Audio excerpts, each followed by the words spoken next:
And next, generally in this KPTCL notification released in 2022 and exam conducted, and some people have a hope, okay, I can select. And then after immediately electrical inspector notification also released, and some people written that exam also. I think in our Karnataka completely almost only 23 selections are there.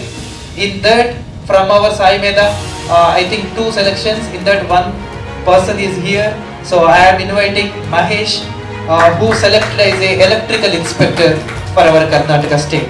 Sir, please.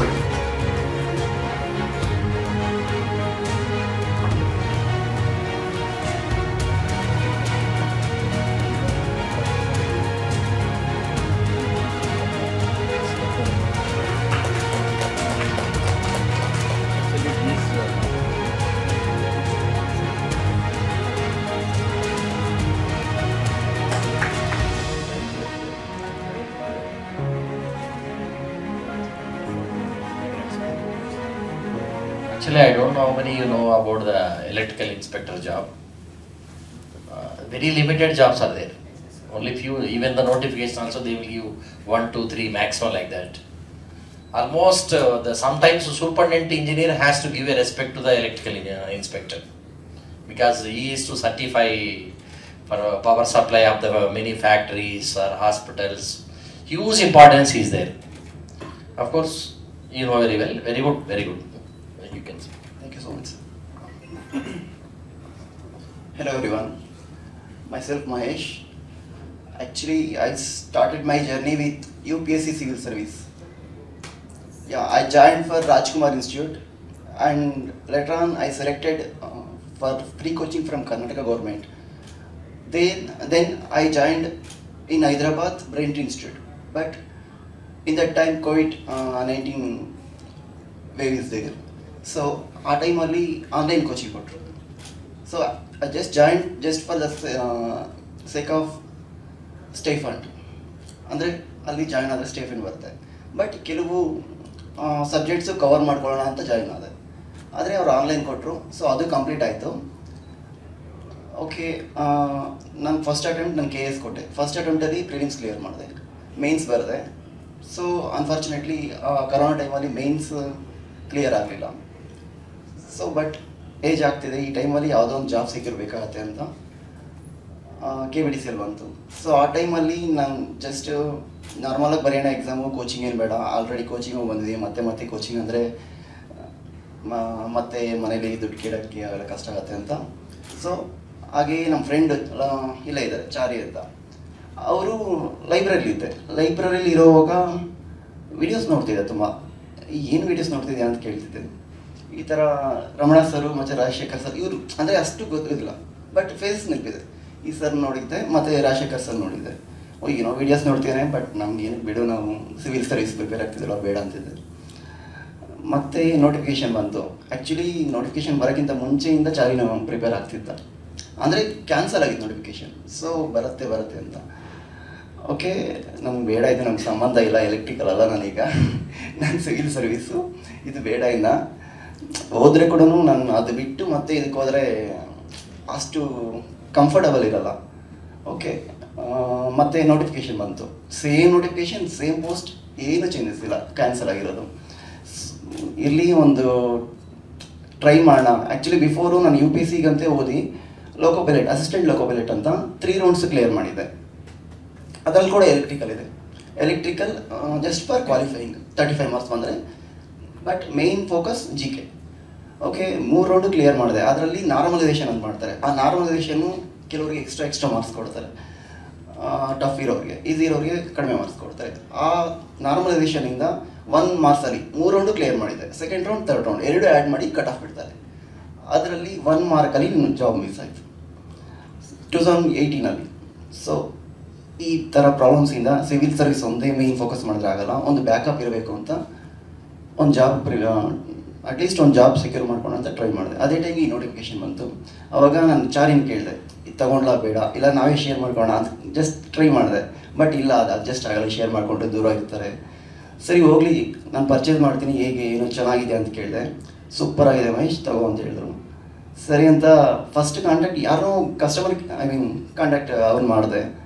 ಮತ್ತು ರಾಜಶೇಖರ್ ಸರ್ನ ಕಾಲ್ ಮಾಡಿದೆ. ಅವರು ನಂಗೆ ತುಂಬ help ಮಾಡಿದ್ರು. Rajashekhar sir ಒಂದು ಸಲ ನನಗೆ ಒಂದೇ ಪ್ರಿಪೇರ್ ಆದರೆ ಕಷ್ಟ ಆಗುತ್ತೆ, ನಾವು ಅದು ಕ್ಲಿಯರ್ ಮಾಡ್ತೀವೋ ಎಲ್ಲೋ ಗೊತ್ತಿಲ್ಲ, ಅಟ್ಲೀಸ್ಟ್ ಇದಾದರೂ ನನಗೆ ಸ್ವಲ್ಪ ಮೆಟೀರಿಯಲ್ಸ್ ಕೊಡಿ ಸರ್ ಅಂತ ಹೇಳಿದೆ. ರಾಜಶೇಖರ್ ಸರ್ ತುಂಬ ಹೆಲ್ಪ್ ಮಾಡಿದ್ರು, ಎಲ್ಲ ಮೆಟೀರಿಯಲ್ಸ್ ನನಗೆ ಶೇರ್ ಮಾಡಿದ್ರು. ಮತ್ತು ಮ್ಯಾಕ್ಸಿಮಮ್ ನಾನು ರಮಣ ಸರ್ದು ತುಂಬ ಚೆನ್ನಾಗಿತ್ತು ಕ್ಲಾಸು. ಸರ್ ಆ್ಯಕ್ಚುಲಿ ನಮ್ಮ ಬಿಫೋರ್ ಕೋಚಿಂಗು ನಾವು ಜನರಲಾಗೆ ಓದ್ಬಿಟ್ಟು ಪ್ರಿಪೇರ್ ಆಗ್ಬೋದು ಅಂತ I felt like that. But classes ನೋಡಿದ್ಮೇಲೆ ಮತ್ತು ಎಕ್ಸಾಮ್ ಬರೆದ್ಮೇಲೆ ಗೊತ್ತಾಯಿತು ಕ್ಲಾಸ್ ಇಂಪಾರ್ಟೆನ್ಸ್ ಏನು ಅಂತ. ನೆಕ್ಸ್ಟ್ ನಾನು ಈ ಎಕ್ಸಾಮ್ನ ಮೊನ್ನೆ ರಿಸಲ್ಟ್ ಬಂತು, 0.25 ನಂಗೆ ಮಿಸ್ ಆಯಿತು. J job. ಓಕೆ, 33 2 ಮಾರ್ಕ್ಸಲ್ಲಿ ಹೋಯಿತು, 2 ಹೋಯ್ತು ಜಾಬ್. ಅದು 0.25 ಇದು 2 ಮಾರ್ಕ್ಸಲ್ಲಿ, ಲೋಕೋ ಪೈಲಟ್ 1 ಮಾರ್ಕ್ಸಲ್ಲಿ. ಇದೇ ಥರ ಮತ್ತು ಅದು ಬಿಫೋರ್ 2017 ಐ ಥಿಂಕ್ 17 ಆ ಟೈಮಲ್ಲಿ ನಾನು KPTCL ಬರ್ತಿದ್ದೆ. ನಾನು KPTCL ಹಾಕಿದ್ದೀನಿ, ಬೆಸ್ಕಾಮಲ್ಲಿ ಹಾಕಿದರೆ ನನಗೆ ಕ್ಲಿಯರ್ ಆಗ್ತಿತ್ತು. ಬಟ್ KPTCL ಹಾಕಿದ್ದೀನಿ, ಅಲ್ಲಿ ಕಟ್ ಆಫ್ ಕಡಿಮೆ ಇದೆ KPTCL ಬೆಸ್ಕಾಮಲ್ಲಿ. ಬಟ್ ನಾನು ಹಾಕಿರೋದು KPTCL ಅಲ್ಲಿ ಜಾಬ್ ಮಿಸ್ ಆಯಿತು. ಈ ಥರ 3-4 ಎಕ್ಸಾಮ್ಸ್ ಜಾಬ್ಸ್ ನಂದು 1 ಮಾರ್ಕ್ಸ್ 1.5 ಮಾರ್ಕ್ಸ್ 0.25 ಮಿಸ್ ಆಯಿತು. ಓಕೆ, ಇದೆಲ್ಲ ಸೆಟ್ ಆಗ್ತಿಲ್ಲ. ಈ ಎಲೆಕ್ಟ್ರಿಕಲ್ ಇನ್ಸ್ಪೆಕ್ಟ್ರು ಹಾಕೋದು ಬೇಡ, ಸುಮ್ಮನೆ ಯಾವುದಾದ್ರೂ ಈ ಜನರಲ್ ಎಕ್ಸಾಮ್ಸ್ ಅಂದರೆ ನನಗೆ ಸಿವಿಲ್ ಸರ್ವಿಸ್ ಪ್ರಿಪೇರ್ ಆಗ್ತಿದ್ರಲ್ಲ, ಸೊ ಜನರಲ್ ಎಕ್ಸಾಮ್ಸ್ ಯಾವುದನ್ನು ಪ್ರಿಪೇರ್ ಆದರೆ ನಾನು ಶಾರ್ಟಲ್ಲಿ ಹೊಡಿತೀನಿ, ಇವೆಲ್ಲ ನಂಗೆ ಸೆಟ್ ಆಗಲ್ಲ ಅಂತ ಬಿಟ್ಬಿಟ್ಟೆ. ಬಟ್ ಇಲ್ಲಿ ಒಂದು ಸಲ 30 ಪೋಸ್ಟ್ ಎಲ್ಲ ಟ್ರೈ ಮಾಡಬೇಡ ಅಂತ. ನನಗೆ ಹೆಂಗೂ GK ಸ್ಟ್ರಾಂಗ್ ಇದೆ, ಅದ್ರ ಜೊತೆಗೆ ಹೆಂಗೂ ಕೋಚಿಂಗ್ ತೊಗೊಂಡಿದೆ. ಸೊ 2 ಸೆಟ್ ಆಗುತ್ತೆ ಅಂತ ಎಲೆಕ್ಟ್ರಿಕಲ್ ಇನ್ಸ್ಪೆಕ್ಟರ್ ನೋಟಿಫಿಕೇಶನ್ ಬಂದು ಅಪ್ಲೈ ಮಾಡಿದೆ. ಎಕ್ಸಾಮ್ ಬರ್ಬಿಟ್ಟು ಬಂದೆ. ಒಂದು ಹೋಪ್ ಇತ್ತು, ಯಾಕಂದರೆ ಎಕ್ಸಾಮ್ ಟಫ್ ಇತ್ತು. GK ಅಲ್ಲ, ಎಲೆಕ್ಟ್ರಿಕಲ್. ಮ್ಯಾಕ್ಸಿಮಮ್ ಎಲೆಕ್ಟ್ರಾನಿಕ್ಸ್ ಕೊಟ್ಟಿದ್ದ, ಬಟ್ ಎಲೆಕ್ಟ್ರಿಕಲ್ಲು ಚೆನ್ನಾಗಿ ಕೊಟ್ಟಿದ್ದಾನೆ. ಬಟ್ ನನ್ನ ಕ್ಲಾಸಸ್ ಬ್ಯಾಕಪ್ಪಿಂದ ಸ್ವಲ್ಪ ಒಳ್ಳೆ ಸ್ಕೋರ್ ಮಾಡಿದೆ ಎಲೆಕ್ಟ್ರಿಕಲ್. ಅದ್ರ ಜೊತೆಗೆ GK ಚೆನ್ನಾಗಿ ಮಾಡಿದೆ. ಬಟ್ ಎಲ್ಲೋ ಒಂದು ಹೋಪ್ ಇತ್ತು, ಮೇ ಬಿ ಆಗ್ಬೋದೇನೋ ಅಂತ. ರಿಸಲ್ಟ್ ಬಂತು, ಎಲಿಜಿಬಲ್ ಲಿಸ್ಟ್ ಬಂತು, ಓನ್ಲಿ 32 ಸೆಲೆಕ್ಟೆಡ್. ಅವಾಗ ಖುಷಿ ಆಗಾಯಿತು, ನಂಗೆ ಮ್ಯಾಕ್ಸಿಮಮ್ ಚಾನ್ಸ್ ಇದೆ ಅನಿಸ್ತು. ಬಟ್ ಅವಾಗೂ ಡೌಟ್ ಇದೆ, ಯಾಕಂದರೆ ಅದು 1:3 ಬಿಡ್ತಾರೆ. 1:1 ಬಂದಾಗ ಪ್ರಾವಿಷನಲ್ ಲಿಸ್ಟ್ ಬಿಟ್ಟು. ಸೊ ಅವಾಗ I was so happy that ನಾನು ಅನ್ಕೊಂಡಿರೋ ಈ electrical inspector job six. So but ನನಗಂತೂ ತುಂಬ ಹೆಲ್ಪ್ ಆಯ್ತು ಸರ್ ಆ ಟೈಮಲ್ಲಿ. ಅಂದರೆ ಆ ಟೈಮಲ್ಲಿ ಓದಿದ್ದಿಲ್ಲ ಸರ್, 2000 KPTCL 22 ಆ KPTCL ಓದಿರೋದು ಇಲ್ಲಿ ಹೆಲ್ಪ್ ಆಯ್ತು ನನಗೆ. ಬಟ್ ಅಂದ್ಕೊಂಡಿದ್ದೆ ವೇಸ್ಟ್ ಆಯ್ತಲ್ವಾ ಅಂತ, ಬಟ್ ಆ ವೇಸ್ಟ್ ಆಗಿಲ್ಲ.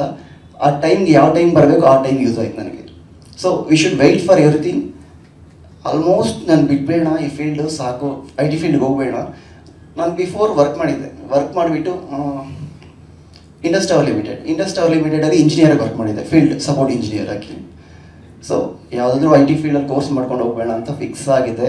ಆ ಫಿಕ್ಸ್ ಆಗೋ ಟೈಮಲ್ಲಿ ಈ ರಿಸಲ್ಟ್ ಬಂತು. ಸೊ ಸೇಫ್ ಆದೆ, ಯಾಕಂದರೆ ಈ ಫೀಲ್ಡಿಗೆ ಬಂದು ಮತ್ತೆ ಬ್ಯಾಕ್ ಸ್ಟೆಪ್ ಇಡೋದು ಅಂದರೆ it was a very hard step to back.